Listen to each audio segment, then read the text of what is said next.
as long as there is not a fundamental change in the market, then you need to accept, I think, the randomness of individual strategies that are not performing over a longer period of time than you would like. The moment you suspend a strategy is also the moment you make a prediction that it's not going to work anymore in the future. Welcome to the Algorithmic Advantage. We're here to expand the toolkit of the quant trading community and introduce investors to the many advantages of systematic trading. Our goal is to educate and inspire as we embark on a captivating journey into the vast knowledge and experience of leading portfolio managers and other experts in the field. We hope you enjoy the show, and if you do, please subscribe, leave us a review, or even buy us a coffee via the link on the algorithmicadvantage.com. We really appreciate it. Hey traders, welcome back. Sorry for the break. I know that Algo Advantage has been away for a little while. I do plan on coming roaring back. It's just that we've been extremely busy with some other stuff that we are preparing that's coming down the pipeline, which is very exciting. I don't want to say too much about it just yet, but let me just say that it does involve no less than 10 market wizards. Laurens Bensdorp, who I'm talking to today, is one of those involved in our new project. So looking forward to sharing more with you about that soon. Meanwhile, look, the best way to keep in touch with that or keep up to date with it is to be on the mailing list. So, please jump on the website or on Substack and subscribe. And look, while I've got you, I'd really like to ask for a favor, and that is if you've watched a couple of our shows and you enjoy them, then please do hit subscribe and please do like. It does help us a lot. Drop comments in the YouTube channel as well, and ask us any questions. I will check every comment. And if you've got feedback or guest suggestions or something like that, then by all means do get involved in the chat and please do subscribe. So it does help us out. My commitment to you, if you do that, is that, I do want to continually improve the show, improve the quality of it, and continue to find more great guests. And of course, the more subscribers there are, the easier it is to do that. So I really appreciate it. And one other shout out, actually, while I'm at it, is I thought I'd give a shout out to the guys over at millionpodcasts.com, because they gave us a ranking of the number 2 algo trading podcast out there, which is awesome. I don't know why we're not number 1 yet, but anyway, we're getting there. And so shout out to millionpodcasts.com. Thanks for that, guys. Let's get on with the show. I'm very happy to have Laurens Bensdorp back on the show. Laurens recently released a book. He also travels a lot, which has made it a little hard to get on with him. But Laurens, welcome back. Thanks for coming back, and looking forward to chatting with you once again. Likewise, and thank you to be here. You're in Costa Rica now, so finally pinned you down somewhere. You're traveling all around South America. How is it in Costa Rica at the moment? Lovely. I'm here in the mountains, tropical climate, but a little bit higher up. So nice climate, friendly people. I know the place quite well. I used to work here as a whitewater rafting guide back in 1995, so a long time ago. And just over here for some vacation and really enjoying it. Awesome. Well, I want to start the show, Laurens. Obviously, you put out a new book, which I was very happy to read. Thanks for the copy, by the way. My pleasure. And so that's a good excuse to chat, of course. And reading the book, which is really about diversifying and combining multiple strategies into a portfolio, and just how important that diversification is, got me thinking about a couple of things. One is ugly equity curves, and we can talk about that. And the other one is a concept known as Parrondo's paradox. Parrondo's paradox is, basically a counterintuitive phenomenon in game theory, where two losing strategies or games, when they're alternated or combined in a certain way, can actually produce a positive outcome. And I want to share my screen with you and show you this little video because I thought it might be a nice way to introduce our chat today. Are you ready? Let's have a look over here. All right, can you see this, Laurens? Yeah, wonderful. All right, so what we've got here is now I've stolen this from a website which I'll put the links to in the YouTube comments. So it's the video made by Professor Umberto Barreto from DePaul University in Indiana, but Professor Michael Stutzer from the University of Colorado published a fascinating paper which shows how it's possible to combine two strategies into one winning strategy. It's called the Paradox of Diversification. So I'll post a link to that below as well. It's on a website called Learning Machines. But here's the video that they put together, and let me sort of talk through it my own way. So this yellow staircase, if you like, represents a strategy or an equity curve, let's say. And, that ball being carried down, that could be our equity, right? So this is a losing game or a losing strategy. And the green strategy is a separate strategy again. So also a losing strategy, as you can see, carrying the ball down this staircase, if you like, but it's a different pattern. It's different. It's a different kind of strategy. Acts completely different. Yeah. Acts differently, performs differently. There's some up movement, some down movement. And so the really interesting part of this is now we want to diversify, right? So we want to combine these strategies. So if you can click on this video and add both at the same time, and voila, the ball is moving up.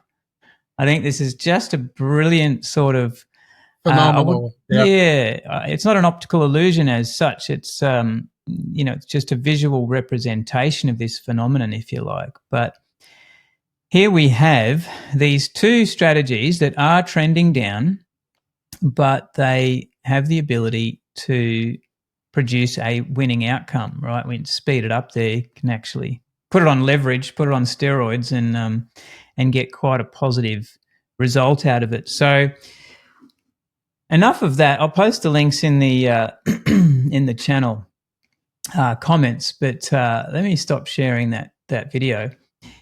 So the more fascinating thing here is, like, when we're thinking about ugly equity curves and diversification in general, there's this phenomenon where we can obviously produce far better outcomes than we could otherwise by combining things in the right way with purpose, which I know is a big thing for you, Laurens, building strategies with purpose. So I think that's absolutely, yeah, something I want to talk about with you today. So let's just, with all of that introduction, let's kind of start with the book, I guess, just to cover that off, because it's what's got me interested in all of this. So in the book, you detail a number of different strategies. You talk about diversification. What exactly was your purpose in writing that book, if I may ask? So the main purpose was to show people how you can, through diversifying strategies, combining strategies, actually increase your risk-adjusted return in a robust way. But not only that, what I wanted to achieve, and I think I achieved that quite well, is to teach people that it is not about creating one strategy which is highly optimized and has a phenomenal return, but by starting with a simple strategy with mediocre returns, but does exactly what it is supposed to be doing. And then you start to create a new strategy that is based off the weakness of that previous strategy. And then you combine those two and you get that effect that you just showed in that video. Now, and that process can be repeated over and over again. So you diversify amongst portfolios, amongst sectors, amongst asset classes, and amongst types of different strategies.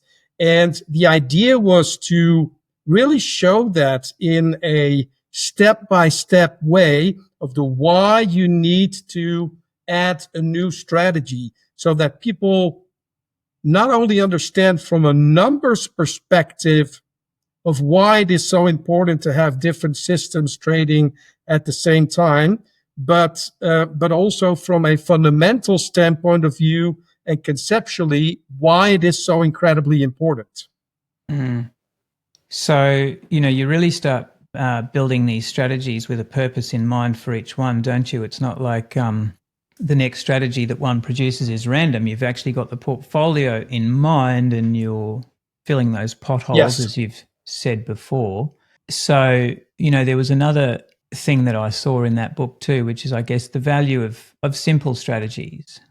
And yeah, I think simple strategies basically means try to have few parameters, try not to over optimize them by getting a better return. Like, for example, if you develop a system, like the first system in the book is on a NASDAQ 100, an S&P 500 system. And it has quite a large drawdown, but it has very simple and straightforward rules. And I think with systematic trading, it is simplicity that is always more robust. What I want to do then is multiply simplicity, and every simple strategy that has fundamentally different rules, but still simple.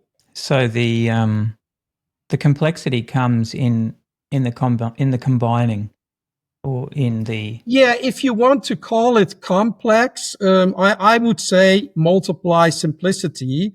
And if you do that in a very logical way where you understand what the weakness is of your current equity curve and what kind of strategy can help you to attack that weakness, then you increase, obviously, the risk-adjusted return. You get your drawdown lower, so you get out of the drawdown faster, which means that you can continue to compound your money, actually. And that obviously is the whole objective. And I wouldn't say that is very complex as long as you do it step by step. So the nature of hedging, for example, as you said, having a hedging strategy. You can build a hedging strategy on its own and the equity curve is going to look pretty ugly. Like a long vol strategy, you're really building something with the purpose designed to make money when the rest of your portfolio is likely to be going underwater, and therefore, your mind is set on the capital allocation or the avoidance of risk management, obviously, and by bringing that into the portfolio, a strategy with an otherwise ugly equity curve, you can dramatically improve the overall results of your portfolio. Absolutely, and that is so incredibly important that you are willing to accept to add a strategy that has a negative return, that has a terrible equity curve. That by itself is an edge already, because most people would throw that away. They don't want to trade that because it looks too ugly. I get very excited and curious when I see an equity curve that looks ugly, because if developed well, if developed with a certain purpose, it will help your overall return of your combined suite of systems. So talking about hedging, for example, let's say you have a long only strategy, which is built out of a combined suite of trend following systems and mean reversion systems on equity only. Now, still, there will be times where the market goes down in lockstep, where it really sells off. There's panic in the market. S&P 500 drops 3 or 4% on a day. And you're going to know that on a day like that, it doesn't matter how well you have diversified your long strategies, they're all going to lose money. If not, then you can consider yourself lucky, but you should approach it from a mental standpoint of view that everything is going down. And you have lived through times like that as well, where you saw that happening. I have seen it several times happening as well. And if you then have a strategy that, let's say, on average loses 3% per year, so it has mostly a negative compounded annual growth rate. But if in times during the COVID crash, during the sell-off of 2011 August, where both you and me got hammered pretty big, because all equities were going down like crazy. But if you then have a long strategy that, or it could be a long volatility strategy, or if you have a retirement account, it could be a short selling strategy. If that one then shows an exponentially high return, then you kind of fill that gap of your equity curve where everything goes down. So you mentioned long vola. What could be a great strategy for attacking that weakness of your long strategies is that you buy an instrument for volatility, like the ETF of the VIX, so the VXX. And basically, volatility works like that. If the market sells off like crazy, then volatility moves up a lot. So you just buy that. For example, you've got a buy stop in the market on a 10-day Keltner channel plus 2 ATR. That's it. When it moves above that, it immediately buys it. So when you get a big panic move, when some kind of news event happens, you suddenly will be in that strategy. And when the market continues to panic, the VIX will continue to move up. During the crash of 1987, I think the VIX index moved up like eight times or something in one day. It was crazy. So that really will help you tremendously. Now, most of the times, I would say 8 out of 10 times, you're going to have a losing trade with that because it's generally against the odds. But that is not the point. It helps you when you really need it, because when all your other stuff is losing money. So when you have, let's say, your long strategies, they have a drawdown during COVID of 30%, a drawdown. Now, if you can have then a small percentage of your equity that is allocated to a long VXX strategy, and that VXX strategy during the COVID crash made, let's say, 80% or so, which is very, very easily doable if you see how much it moved up during that time, then you really have attacked the weakness of your current strategy. And that's how you start to combine things. Yeah, what I love about this, Laurens, is, it's like one of those things that experience teaches us. Like, I don't know that you get this without the experience of a few hard knocks. As a newer systematic trader, you can build a strategy with 4,000 trades in a history. Yep. And every one of them avoided the significant risk that one or two others happened to get, but you didn't get it in your back test. And it's very tempting to believe in those back tests in the early days, but the wisdom of experience then changes the kind of mentality from being just, raw code and raw numbers to there's a little bit of a purposeful, like a bit of a business mind that starts to overlay the code with some logic, some strategy, some preparedness, some risk management. These are things that traders, whether discretionary or quantitative, can learn. And then you've got to bring that into the mix. I think it's just further evidence that experience is an essential part. And that if we haven't been through it ourselves, we need to trust others when they say this can happen and this is how it can happen, and therefore we need to prepare for it. You need to have the risk management in place. Yeah, because I've seen it a lot that people, when they start, they know concepts of statistical validity and stuff like that. So they say, well, the more trades I have, the more statistical value it has and stuff like that. And then they can get incredibly overconfident by creating something that has 10,000 trades. So they say it really has a statistical validity. Significance, if significance, yes. But if that is based on a concept where it started with over optimizing by getting great numbers, then you haven't applied the data in the correct way. And then all you've done is over optimization and basically abusing the past data in the worst possible way. And I think that is something that almost everybody, when they start out, their natural tendency is exactly to do that, because most of the software programs are designed to build that and to do exactly that. But that's where exactly the biggest trap can be. And that makes me think too of understanding the nature of the strategy that you're building.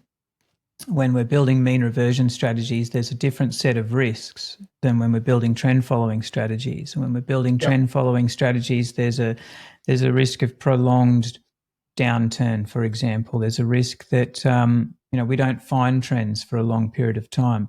When we're building mean reversion strategies, we're subject to that negative skew, that black swan risk of things falling off a cliff, and you can have a high percentage of winning trades for a long period of time, and then a couple of big losing trades that can wipe all of that out. So if you don't understand, if you just think all strategies are equal, you're not going to be able to risk manage them correctly. You need to actually deeply understand the different set of risks and payoffs, the nature of the payoffs for strategy 1 versus strategy 2 to build your risk accordingly.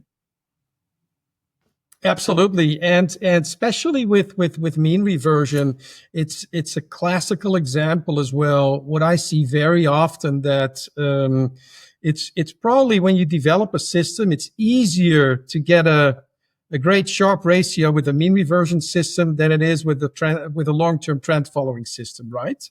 So when that happens, what generally just has happened in the development process, the biggest risk for mean reversion strategies is the tail risk, where you get the big fat tails that are going against you.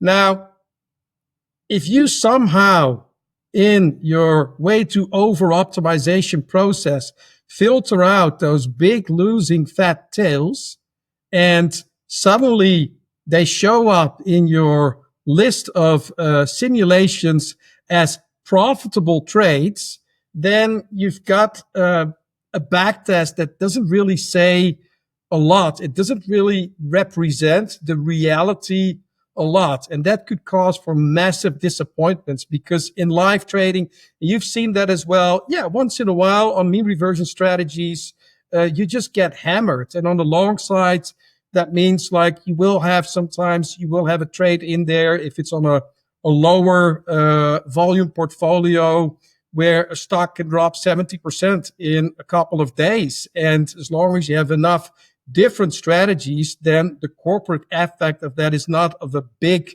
event to your overall portfolio. but you need to be aware of it, obviously. That makes me want to jump straight to something I was going to bring up later, which is process. So the process that you employ as you're doing your research and development, when once we've learned those lessons, right, and then now you're approaching let's say building a mean reversion strategy or building a trend following strategy, are there, how important is the process that you go through, or do you have a process that then has learnt from that so that you seek to avoid those risks in future by the nature of your build process and your test process and your validation process? Like, what is it in your mind that changes once you understand those risks can creep in, that a back test can be flawed? What's the next step then in trying to avoid that? Yeah, so with equities, I think the most important part is to really diminish your corporate risk, because it's not like an ETF where it's a basket of things. No, it's individual stocks. They can have news messages coming out the day after, they gap down 50% and stuff like that. So the more strategies you have and trade them at the same time, not being in the same stock, means that your position sizing per individual equity is very small. That kind of really diminishes a lot that corporate risk that can hit you so incredibly hard.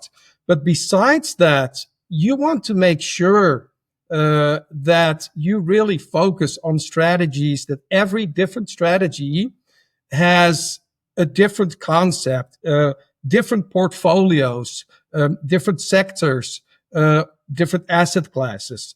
But also, the rules by itself need to be fundamentally different. So, for example, for a long-term trend following suite, let's say we have a blend of 4 different long-term trend following strategies. If you have your first strategy on S&P 5 or on NASDAQ 100 stocks, and it has a look back of a trend filter of 200 days, and whether it is a Donchian channel, a Keltner channel, or a Bollinger Band, doesn't matter. They all kind of do the same thing. They measure a trend with a certain look back. And then you might want to look for a ranking. When there's more stocks available than your position sizing allows to trade. So let's say that is the highest rate of change, for example. Now then you move over to strategy number 2.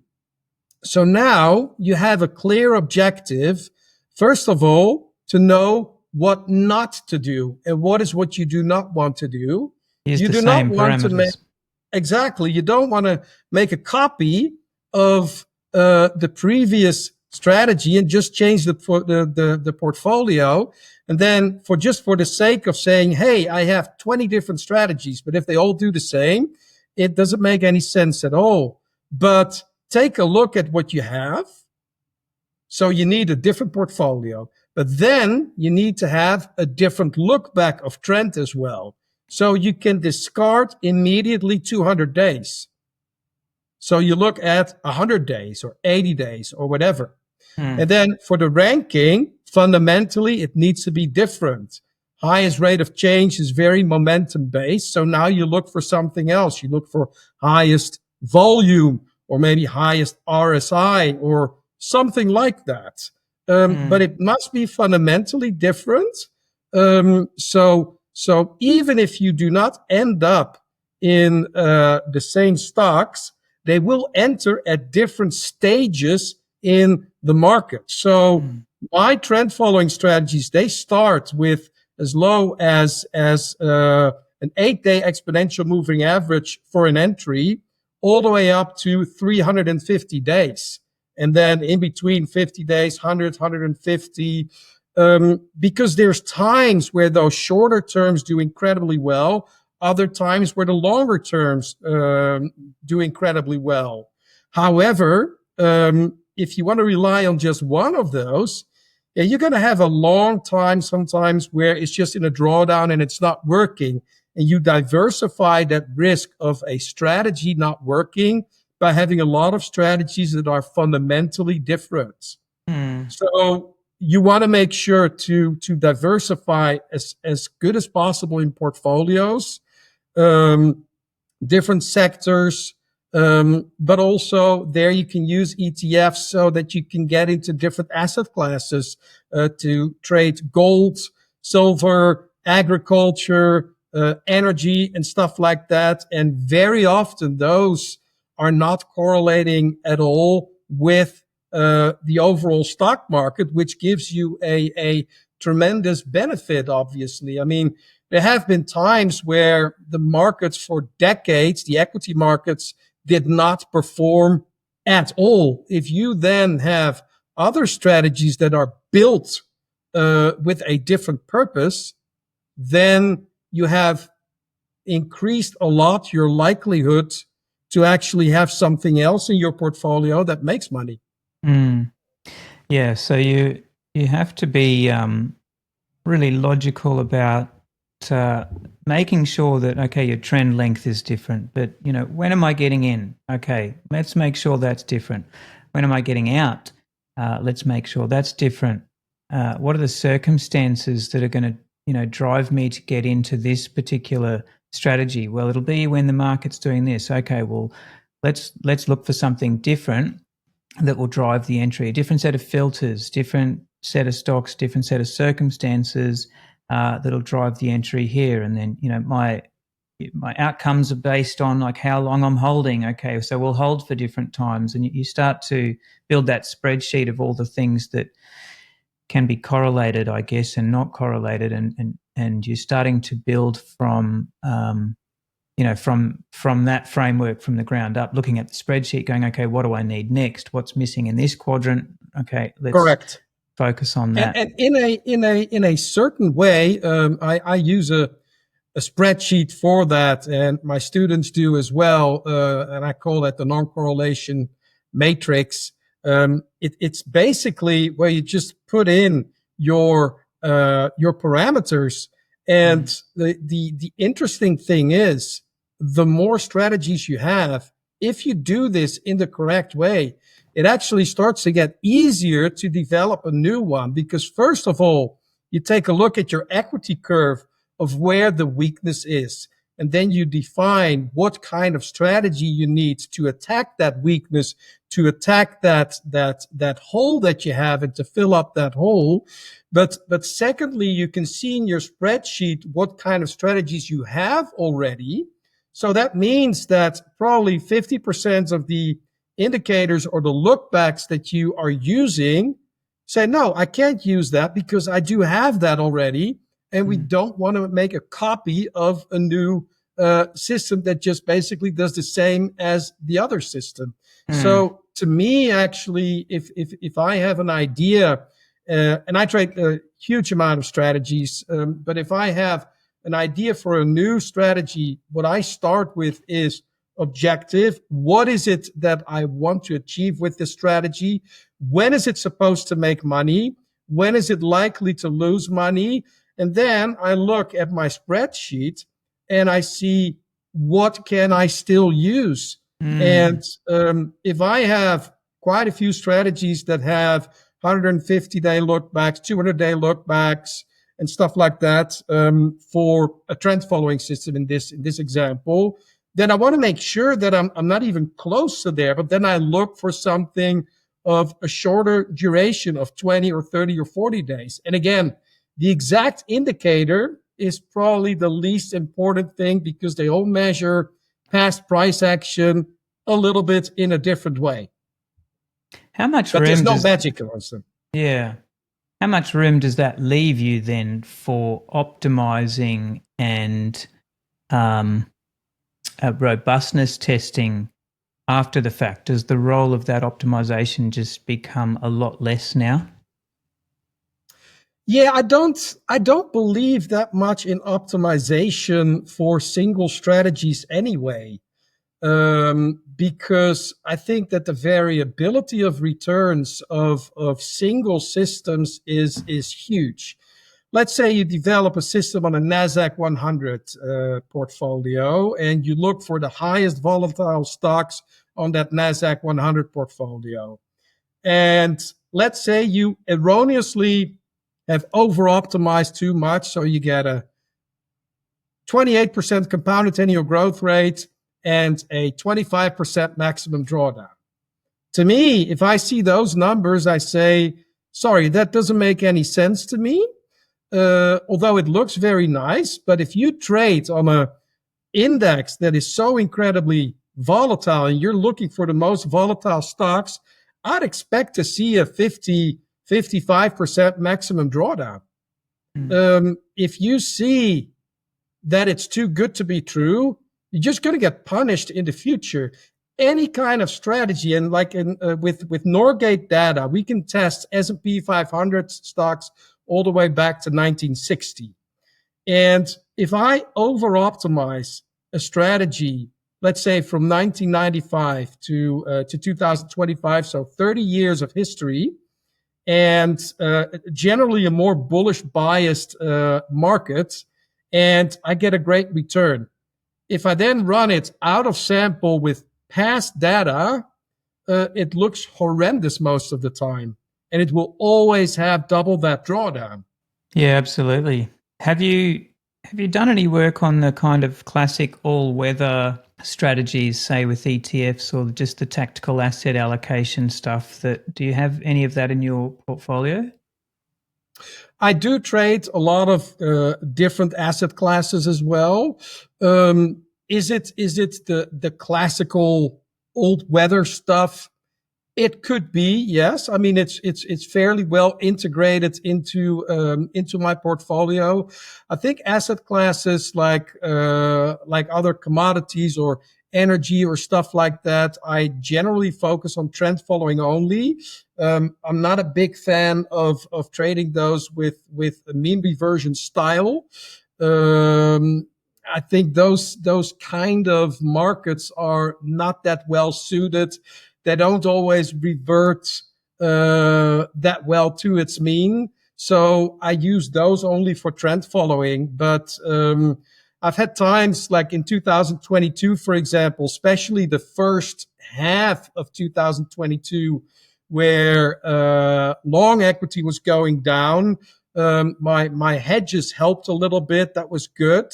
But also the long commodities part was doing incredibly well during that time. And that really helped at that time. Yeah. Last time we spoke, you said you were running 55 strategies. Is that still the same number? Have you increased or decreased since then? It's the same still. Yeah. Yeah. So that leads to the question of just what's your review process, Laurens? Like how often do you review these strategies? Do you have a systematic process that would say drop strategies off if they are not performing for a certain period of time? And have you looked at trading the equity curve at all, in the sense of I recently did a show with Cesar Alvarez, who has a certain number of strategies in his library, but he's only ever trading the best ones at that time based on the fairly recent look back. And when they are underperforming, they'll get swapped out and another one will come in. And of course, the way that I was really mentored was that the alternative is to really just have a lot of strategies running all the time and accept that some will perform poorly at certain times, but that it's actually a lot harder than we think to know when a strategy should be switched back on. And of course, whether you get it switched back on in time to get the move that you really wanted. And so the other alternative is to just run a large library of strategies all at the same time. So yeah, what's your review process like, and what are your thoughts around that equity curve trading concept? Yeah, it's a great question, and a very often spoken theme as well. Like, this is not performing. Should I throw it out? As far as my review process, I try not to do it very often, because it might draw me to the wrong conclusions. It might draw me to getting a recency bias where I say, okay, this hasn't performed over the last 6 months. What does that say? To me, that doesn't say anything at all. It's way too short. And as long as there is not a fundamental change in the market, then you need to accept, I think, the randomness of individual strategies that are not performing over a longer period of time than you would like. The moment you suspend a strategy is also the moment you make a prediction that it's not going to work anymore in the future. Now, if you suspend a strategy because, for example, you've got a high frequency day trading system, and the government has imposed a 30% tax on day trading, on day trades, then I'd say that's a fundamental, valid reason to immediately suspend that system. But if nothing fundamentally changed, then you have to deal with that variability. Now, as far as switching things on and off, I'd like to split it up. First of all, I don't do it, but let's see the possibilities over here. Let's first split it up in trend following and mean reversion. I think for trend following, there's no reason at all to switch a strategy off, because the whole premise for trend following is basically where we say, okay, we're hunting for outliers. We don't know when those outliers are coming, but when they are coming, we want to be in. And if you're turning a strategy off, you're going to be missing the move of a lifetime, period. You don't want to risk that. And I think the other part is that a trend following strategy kind of turns off itself when it's not working, because you get stopped out. Now, let's go to the shorter term strategies. The shorter term strategies, I can understand that people say, like, okay, I want to turn this off. It's something that currently we are in-house developing, actually, and will be ready in probably a month or two, because there's so much demand for it. And but as I said, with shorter term strategies, if you have a rule, let's say if the equity curve of this strategy is below the 30-day simple moving average, or whatever the rule is, but it's not performing, or it's underwater for more than a year. So then you turn it off.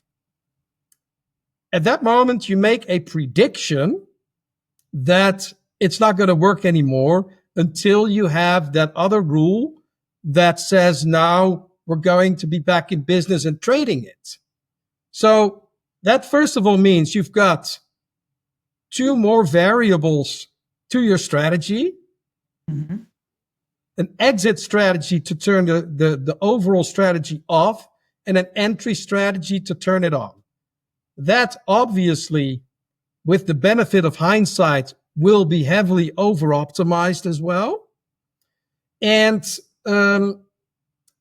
I think if you have developed your strategies conceptually in a way such that if one strategy is not performing during 3 years, but it doesn't have such a huge impact on your portfolio, but it's still valid as a concept, I most likely would not want to turn it off. And a good example of that is my mean reversion day trading strategies, which from 2017, 2018, and 2019 were absolutely terrible. Every year they lost money. And I looked at them and I asked myself, okay, what should I do with this? Because the obvious reason would be, well, I just throw them out because they're not helping me. But on the other hand, I said, but they do serve a specific purpose in this whole suite of strategies. And I don't see a fundamental reason to take them out. I do understand that those create the most variability, because a mean reversion strategy on day trading, there's two things that need to happen in one day. It needs to go down for the day, and then on the same day, it needs to go up. So obviously, that's very easy to get a superior simulation and less variability than what you can see in live trading. So I said, okay, I'll leave them in for now. Then came 2020, completely different market environment, very volatile suddenly, and those were the best performing. So what if I had switched those strategies off? I could have missed probably from those strategies alone, probably about, I guess, 30 or 40% compounded annual growth rate in 2020. Do I understand that some people still want to turn that off and have something else? Yes, but you add something else to that, which is a tremendous recency bias. And the recency bias is that you make a prediction what hasn't performed well over the last 6 months will not perform well in the future. That means that you're basically implementing a trend following rule on your strategy. But with trend following, we do know that generally only 40% or 35% of your trades are profitable. So the question is, I'm not sure if it will be that beneficial. I understand from a psychological standpoint of view that it will be, but will it be beneficial? I'm not sure. Right, Laurens has just had to move to get a bit better lighting, but that's fine. Getting dark here. Getting dark over there and getting lighter over here. Laurens, just on the intraday mean reversion strategies, how have they gone over the last 12 months? Because mine have been pretty ordinary. So they're net positive, but I realise that I've got them in my portfolio for a purpose, because sometimes the non-correlation with the other mean reversion stuff is significant. But I've been watching them for a while. It's like watching paint dry. They're kind of like going nowhere, and I'm getting a little frustrated. How have yours been going? Yeah, same as well. Yeah. Nothing really special, not at all. Again, just low volatility returns basically. But I don't want to add too much allocation to them. So it's just one part where I say, okay, it just does what it does. But nothing spectacular. Absolutely not.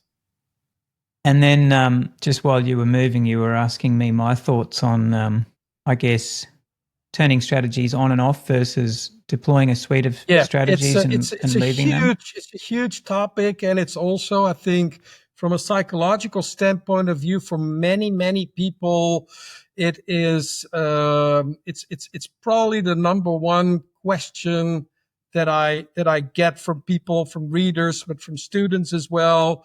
Like, hey, my suite is doing fine, but this specific system is not performing well. Should I kick it out? And then my question always is like, well, what's the purpose of that system? And if that specific system is not fulfilling its purpose, you then need to ask yourself, isn't it fulfilling its purpose because it was developed wrong? Yeah. Or if it is just, or if it's just random price behavior that will kick in every strategy as well. So So what's your take on this? Yeah, I think I've got a bit of a hybrid approach. So I definitely do deploy strategies and let them run for as long as possible without any interference. I think that the art of, as you say, overlaying a trend following concept of when strategies get switched on and off on top of another strategy is adding quite a lot of complexity and very easy to curve fit that, because there's really not a lot of trades in that trade set. So going back to your statistical significance comments, like you can curve fit a when to turn a strategy on and off fairly easily. And then what I guess I've done is I have tested that out to some extent a while ago. And what I sort of came up with is that I got better results, generally speaking, by being more mindful about the legs of, like you, the legs of the portfolio, what the allocations are to different strategy types, and making sure that I'm comfortable with how much of my portfolio is allocated to short-term, long-term, long, short, trend, reversion, momentum, and that makes sense to me. And then if that makes sense to me, I don't want to play around with it too much. However, if a strategy is performing poorly, and you just picked up on this, I think one does have to ask whether you actually built it wrong. Like maybe you got something fundamentally wrong. Maybe you deployed it in an impassioned moment when you built something that was a little too good to be true or slightly overfit, and then forgot about it to some extent. I do think there's a case for that constant review, the constant sharpening the saw, as they say, like always, like just going back, reviewing what have I got, why is it there? But it's about the speed in which we make those decisions. So I don't want to be in a hurry to do anything, but if I can, but there's no reason not to be reviewing my strategy set, understanding whether I maybe got something wrong when I built that, or it wasn't really what I thought it was, and therefore can I improve on it? I actually think that's valid, but again, it comes with experience of not overdoing that. So it's a very slow and steady kind of approach. And then there's another aspect to that, which is once you've got enough systems running, which you and I have a lot of strategies running. I don't know if I can say I've got 55 strategies as such, just because of the way that I combine the strategies. So I combine strategies inside, or models. Let's say I combine models inside one strategy, which I call a meta strategy. So then I might have less strategies, but inside those strategies, there are different things happening, different entries, different exits, different rankings, and so on. So we count those differently. So I don't know how many I've got in that sense, but like you, I run a lot. Yeah, so I run a lot, and therefore when your bet sizes are small and each strategy is contributing a fairly small amount, then you stress about it less. Like it's not the prime objective. That is probably the one reason why, for me, I'm less inclined to use something like to switch off a strategy, because the negative impact of a non-performance of 2 or 3 years is so incredibly small. So where's the best place to put our efforts? That's kind of the question, I think, and that comes back to your book as well. It's like, so what are you going to do this quarter with your trading effort? What's the best place to put that? And if you're continually trying to refine one system or two systems, that's probably not the best place to put your effort. But as you were saying, to build with purpose is to say, actually, what I really need is this. I'm going to focus on that leg, and then I'm going to focus on another leg, and that's probably time better spent. I agree, absolutely. To me, absolutely yes. I can understand for people who have a different belief system, and they say they only want to trade 2 very high frequency strategies, then to have something that says, okay, it switches it off, then it would it could maybe protect you from ruin. But for me, it makes a lot more sense to continue to take a look. What do I have? What is missing still? What can I improve? What kind of unexpected scenarios could happen in the market that could negatively impact my suite of systems? And that is where my effort more is on. Some while ago, I added some strategies that are basically designed for those V-shaped recoveries. So often what you see is that the market sells off. You get into a drawdown and then it starts to move up again. But quite a few of your strategies are out of the market, so you can't catch up with the market. And very often those strategies can move up violently in the beginning as you get all those money inflows. And having strategies like that was a nice addition, I think. Yeah, absolutely. So this is a nice lead into just picking up on hedge strategies specifically, which is something that, again, you mentioned in the book. I wouldn't mind just talking about systems that are designed to protect us in bear markets. So they have that purpose. I think it's something that people struggle to build. And again, because it's hard to build something that's overall positive. But, to what extent is it worth it anyway? Because it's good insurance. So what's your approach? Like what kind of hedge strategies do you suggest? Like where can we go looking to begin this process of building, like especially for equity traders, I guess? What kind of risks are they trying to avoid? And then how could we go about starting the process of building something to hedge our portfolio? I think it depends a little bit on the personality of people, because the more hedges you implement, this might cost you money in big bull markets. Now, I am fine with that personally, but I started trading in April 2000. And when the big .com boom busted like crazy. Then my systematic trading started live in 2007, and I made a boatload of money in 2008 when the market dropped 56%. So I am very comfortable short selling stocks and having bear market strategies and hedge strategies and everything. But another trader profile could be somebody who is a lot more bullish orientated, and they could get very annoyed when in markets like 2023 and 2024, some of the hedge strategies have really lowered their compounded annual growth rate. So it really, really depends, first of all, on the person. I think it's not for everybody.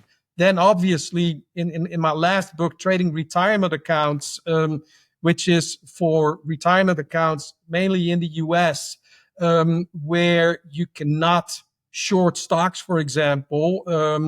I do have a free course that focuses on shorting stocks as well. And there I explain more about hedges as well, which you could do in a non-retirement account, for example.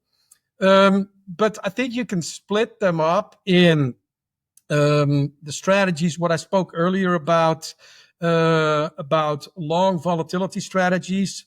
Then you have mean reversion short strategies. And then you have trend following short strategies, more like catastrophe hedges, basically. And every one has a different, so the three different types have a different purpose. So the long volatility strategies is basically the panic hedge. When there is a sudden panic where everything is fine, everything is moving up fine, and suddenly everything sells off in 3 or 4 days, and the market is suddenly down 15%, and Obviously, that means for many people that they will be down 50% if their majority is to a long exposure. Those strategies are really built for that, because at that time, your catastrophe hedges that are trend following in nature, they're not in the market yet. They're not shorting yet because they're waiting for some kind of moving average when it's below the 100-day or 200-day moving average or whatever. So they're not in the market yet. And your mean reversion short strategies, they could be in the market, but they also could not be in the market. When it's a very momentum down market, you might be still in one or two stocks in the beginning, but then you take your profit and you're out. So you've got that middle part then. And that's a little bit of the issue. So the mean reversion short strategies are incredibly useful if there is a longer extended bear period where all your long stuff is suffering. Then those mean reversion short strategies can do miracles for your portfolio. However, if the market is really momentum down, they could not be in the market because you need a pullback to actually enter those mean reversion systems. Correct. So then you have the simple catastrophe hedge where it says it sells on stop when the close drops below the 100-day exponential moving average, and then you basically trail the thing. And that would have done miracles, obviously, in stuff like 2008, but also COVID, but also if you go further back, like 1929 all the way to 1932, where the markets dropped 85% or so. So you have those three different components. I am very, very comfortable trading the three of them in probably a little bit of a larger allocation than other people. And that is my personal preference, my personal bias, because I'm very comfortable in those kind of markets. And it makes me sleep very well that when there is a panic in the markets or so, it's generally, and I assume the same happened to you, that with COVID, to me, it was a very comfortable time to trade. Yeah, had a very good year. Yeah, it was, but even during the drop as well, where the market dropped 33% in 2 weeks or so, I made money and it was very, very comfortable. I didn't have any anxiety what was going to happen. And if you can imagine only the people who were long only, and you see then when COVID started to spread all over the world, the panic was happening. We don't know what's going on. We don't know what is going to happen with the financial world and everything. There was so much anxiety. If then at least your finances are in a place where you do not have anxiety and actually profit from it, that was very, very comfortable. Yeah, true. Yeah, so you're really designing it around your personality. Yeah. Do you still I think you said once that the more efficient way that you found to implement the short kind of momentum breakout hedge was on futures, like the E-mini futures contract. Is that the way you would still do it? Yeah, I don't like to use it on stocks. I think the longer, because the ideal trend following short trade is that the longer you're in, the more money you make, right? But that means also that if you use stocks, the longer you are exposed to corporate risk, but also the longer you are exposed to pay a dividend, basically, because you need to pay it when you short them. So I don't see any upsides in that. I just want to make sure that when the market falls as a whole, that I have something to cover with that. And I don't see anything better than using a proxy for that specific market. And it could be the Russell 2,000 or 3,000. It could be the S&P 500. It could also be the Dow Jones index, which generally won't create that much of a return when it goes down, on the other hand, you won't lose that much either.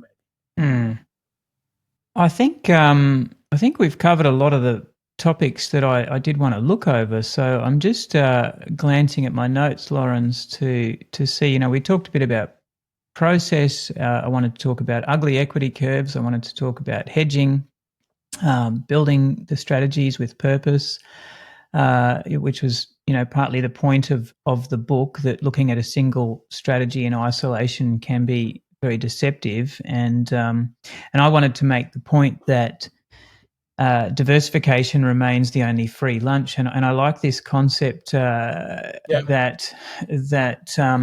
you don't actually have to be a better trader to improve your returns. You can simply improve your returns through this process of diversification. And going back to the video that I showed at the outset, by combining strategies properly, by allocating capital efficiently. Like there can be a lot of wasted capital in certain trading strategies. So one needs to think about how they're going to combine strategies to really maximize the use of their capital, how much to lever.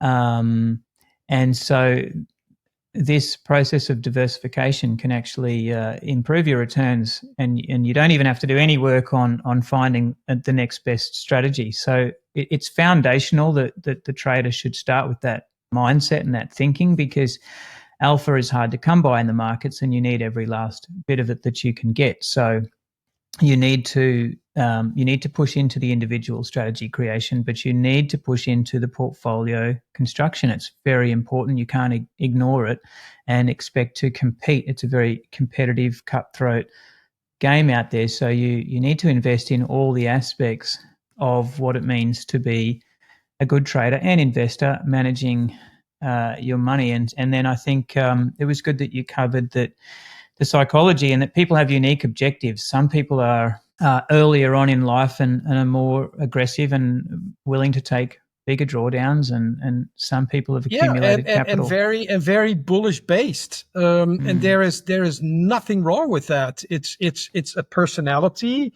And if that means that you are very bullish based, then you should develop a suite of systems that is all developed with the purpose of making as much money as possible during bull market.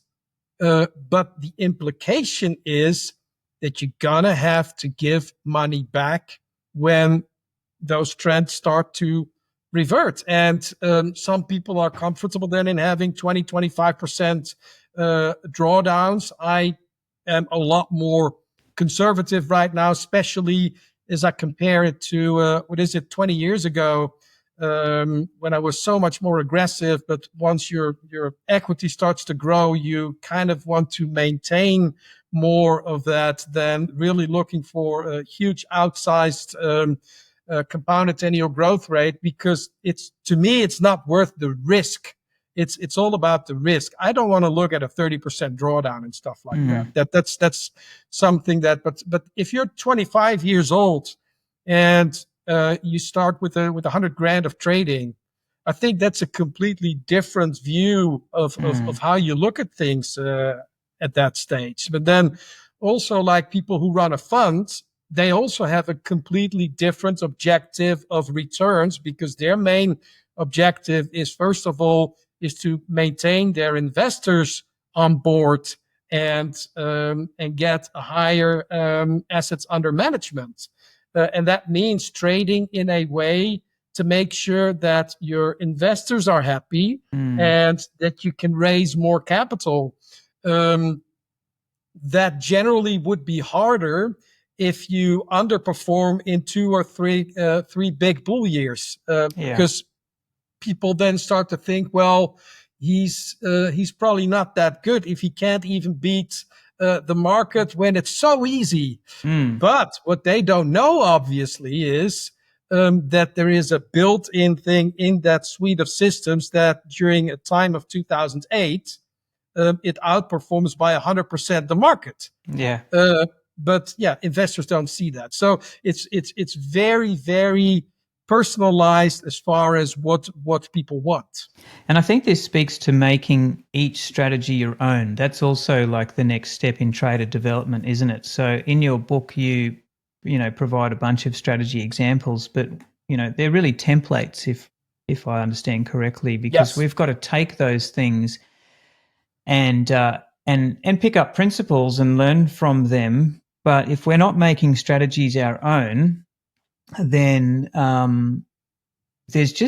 think what it means is that we're not doing the analysis properly that's necessary to become a good trader. So I like the fact that you've said before that there's no successful strategy that someone can't walk you through and show you, why it makes money and when it makes money and why they put these components together in a specific way. And if you can't explain that, that strategy is not going to be successful for you. And you're not really going to get off the ground. It's good to imitate at first. I think you copy and imitate others because it gives you an idea. But from there, to actually become a trader, you have got to do that analysis where you start to think about why it makes money, when it makes money, and that's informing. And it sounds to me like that's your process too. That informs the kind of research that you do, how it feeds back into the strategy.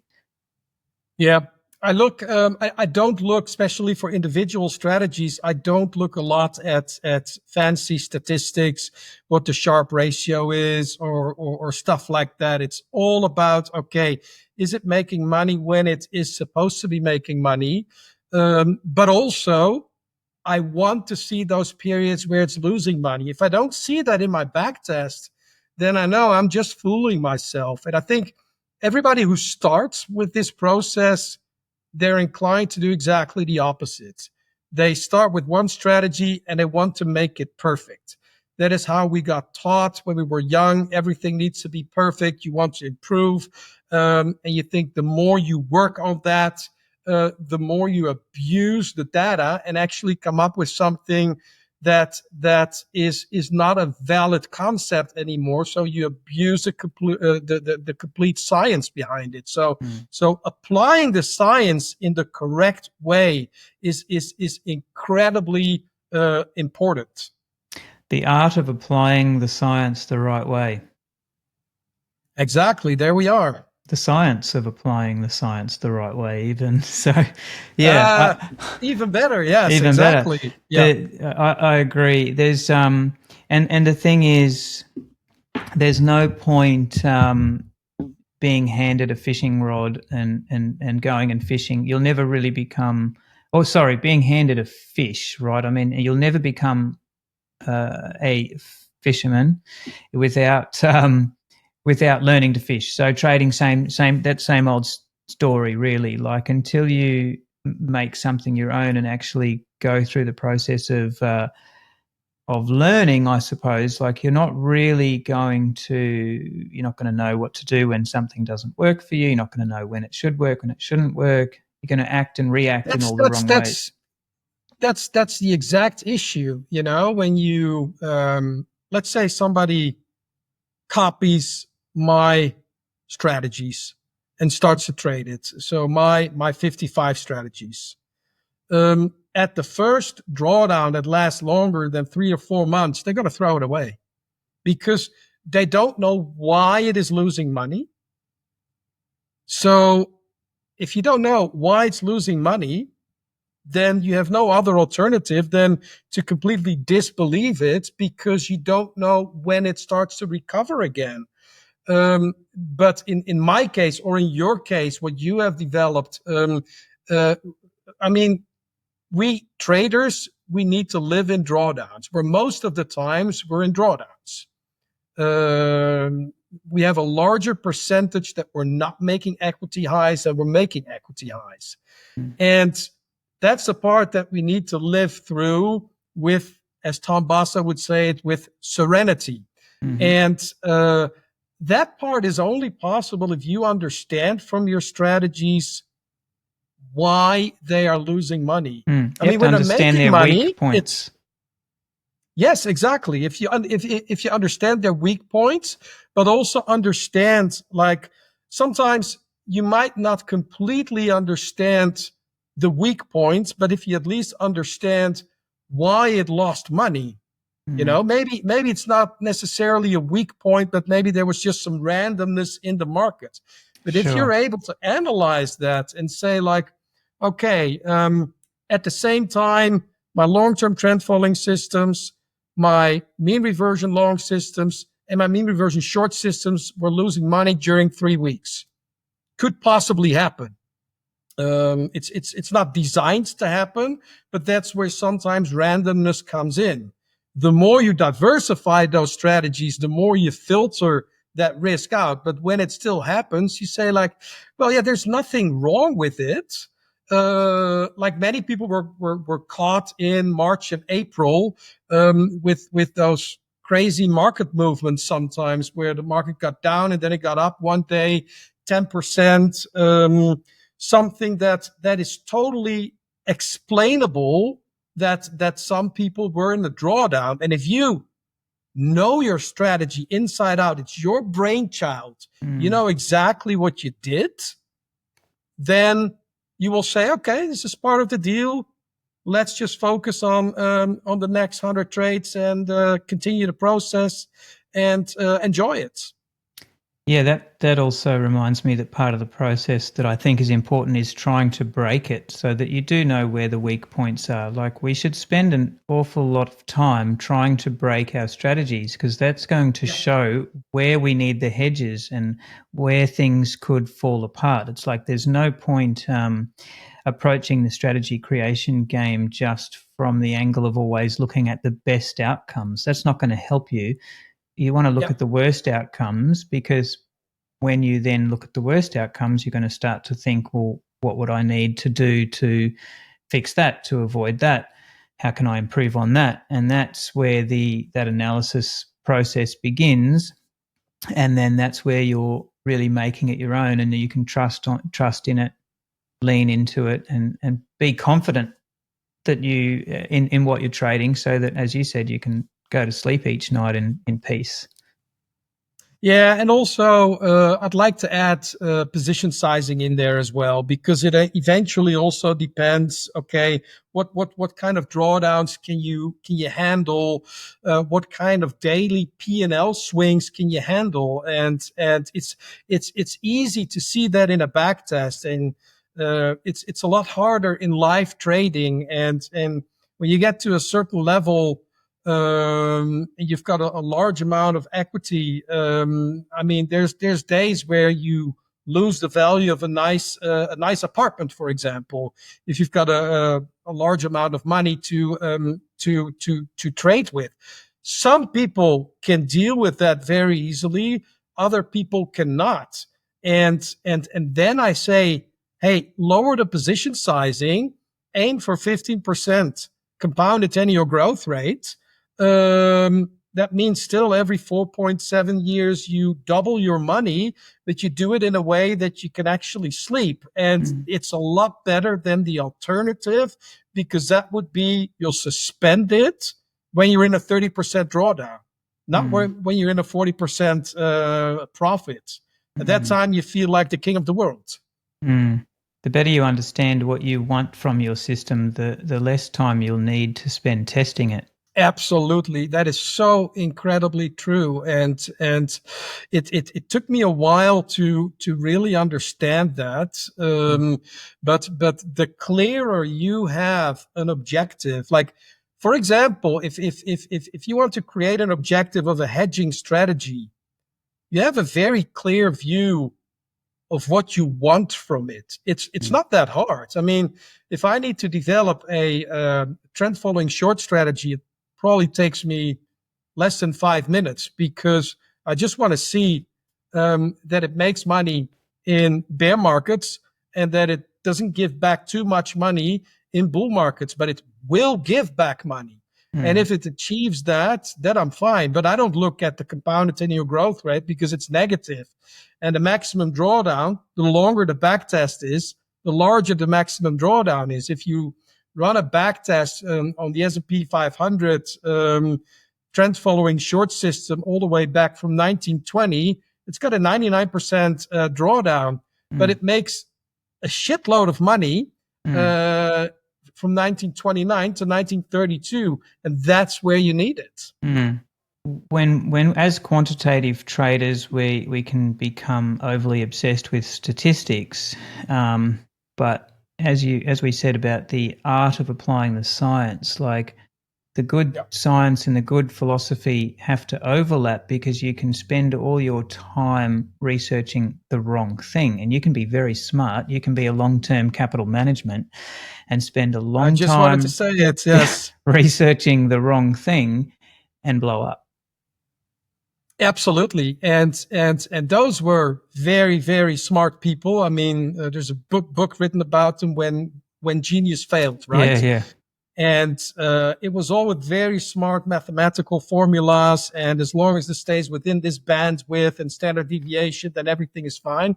Well, guess what? It got out there, and there were no contingency plans in place for that. Should have been so easily actually to do that, but no.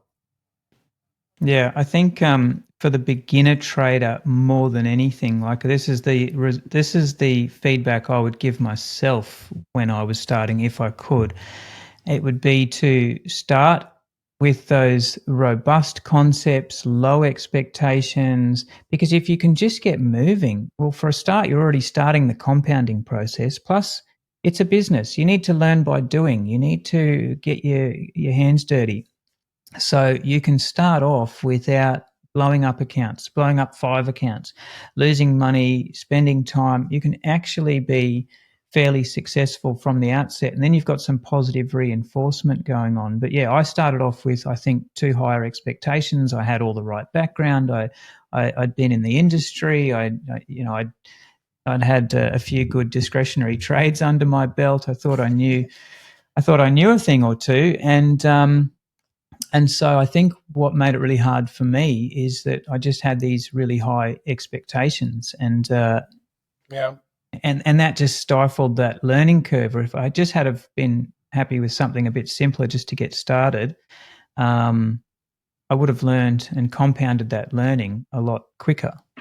Yeah, and it's you sometimes read about also like the Market Wizards books, for example, and those are great books to learn from, but sometimes people get a little bit the wrong interpretation of it, because they see then people that made like 200% compounded annual growth rate or something like that, and that's a little bit the law of the big numbers. Basically, it's only a couple of them, but all of those people, I think, or at least most of them, they once went bankrupt before they were that successful.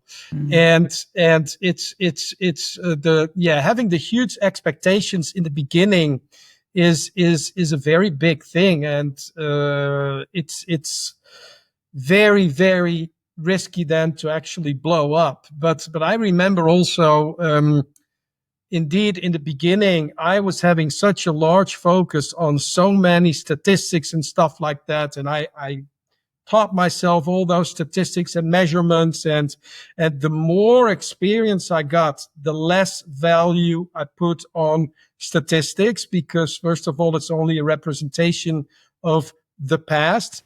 But secondly, they don't really represent of how you will feel internally. A Sharpe ratio of 2 doesn't tell you anything how you will feel over here. But secondly, the future will be very different as well. Yeah, the statistics are designed for different purposes as well, and they get used for different purposes. You know, the Sharpe gets used in the funds management industry, so it becomes the thing that everyone gets compared with. If you get compared on that, then you have to have that. So it's like you were saying before, you've got to make your clients happy. So you've got to work out what you want and what statistics represent your outcomes and objectives. If you're a trend follower, and, you know, Rich Brennan would obviously be nodding his head now. If you're a trend follower, the Sharpe is not a good statistical metric to use to measure your success. With penalizing the upside volatility and stuff like that. Yeah, it's not a good thing. So, all right, Laurens. Well, I think that's great, mate. We've covered diversification and building with purpose, simplicity, designing things with logic in mind, building to break, testing, how to break things, building strategies with purpose, filling potholes, diversification, the free lunch, and of course the Parrondo's paradox. I love that thing. Yeah, it's very nice. It's magic, right? You can actually, and it comes from game theory, I believe, or at least it's a gambling phenomenon that you can play two losing games in the right combination and come out a winner. So feel free to look that up online a bit more. But it's all about the art of applying the science. I love that, Laurens, and always a real pleasure to chat. And likewise, if there's anything else that I've missed, let me know. But just remind everyone what the name of the latest book is again. It's Trading Retirement Accounts. And so it's all about trading or systems for trading retirement accounts. There's 7 different systems in there. Also, if you go to the website tradingmasteryschool.com, there's an opt-in sign where you can put in your email, and then you get another 5 strategies that are focused on down markets as well.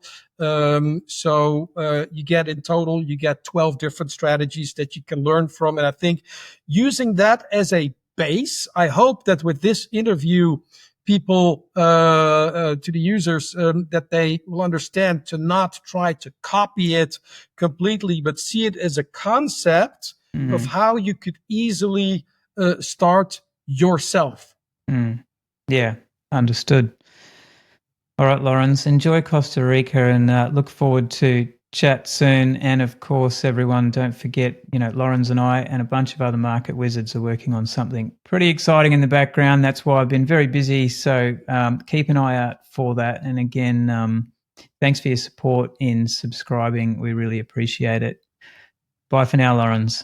You take care. Thank you. We should remind you that the conversations on this show are informal and for entertainment purposes only. Certainly any general advice you may hear is obviously not specific to your needs, goals, or objectives, so nothing discussed on the show should be considered as investment advice. If you want that, you'll need to actually do your own research and speak with your financial advisor. Remember, trading can be extremely risky and past performance is not necessarily indicative of future returns. If you enjoyed the show, please subscribe or leave us a review, and if you have any questions or feedback, we'd love to hear from you.